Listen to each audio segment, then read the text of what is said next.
Good morning. Ngasi kaino yumjagation numit ki card ki message hape dei minarse ko yumjagation numit ahambada number ko number se 104 lere aduga color da asang bagum bagai gum adu minus na bibe ko adu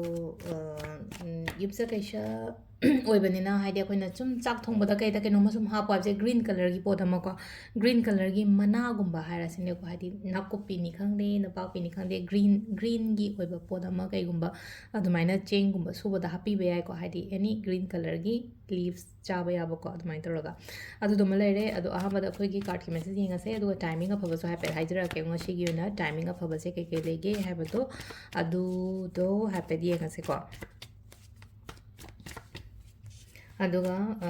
कइनो अइंगोंदा हांगपे याको हाइदि कइनो अखोइगी pirate की combos अदुम हजिक लौबिबे यागनी को pirate की combos तो pirate की cluster ने अदुगा खुदोब अमने अदुगा bracelet अमको अदुगा अदुगी price ना अइना हाना ममांगदजु हाइको लिसिंग अमगा चंगा खतंगदा लोइना मग हाइदि होली की द कइनो दौबने को अदु हजिक सुदुम पियोन हाइबनिना हजिक सुदुम हंदकी थाजु दुम कंटिन्यू तौरगा अदुम लौबिबे यानी को लिसिंग अम चंगा द दखोइगी एड्रेस में आमना खंगबिर मने को अदु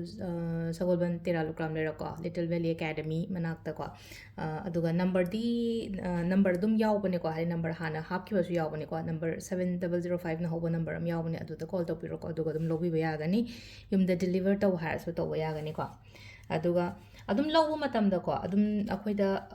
कइनो तौरकनी को हादि दुकान दा चटलेना खलसे तागलकनी को थंबगी मओंग करी करा कमाइना तौगे खोतके हाइबदो अदो अइंगोंदा हांगपो मतमदा अइ message लोइना हनबा ngamdaba yawe ko aduduna haidi dum call tawra hange nantраga lawbo chakpa matabda dum phajana hangbiro haidi kamaina thambagi mawong kari kra se kam karma mawong da thamgadagi haibdo ko ado mamang da video di semgi bane ko ina adu do hana phakto ga adu amuka phakto ga yenge su yengbiyo haidi aine loina mak phajana di haidi kamaina thamgadagi khotgadagi haibagi adugi niti नियम दे हाइपेति ताख्रमने को अदो सिद लेरे कोई card से अहुम गतंग थोगे को card number 1 card number 2 card number 3 को अमा खनबिरसे को कार्ड नंबर 1 कंसिडर 2 कंसिडर नत्रगा 3 कंसिडर को अहुम सेगी मनुंगदा ngasi aina apamba number ama khalase ko card number 1 khanbangai gi once yam positive oina lai ko ngasi guna hadi lots of positivity success gumba oiba ko padmaina oina loi ko hadi numit la ko matam yam phai ko numit sida very positive card ni ko aduna ngasi gi numit yamna phaba khotpa problems gumba le ramaga so problem to chat pa khotpa admaina oina oi ko aduga number 2 gi oina so ko number 2 so yam phai pochai gumba kai gumba harasne ko चंगप खोपसु ओइबसु याय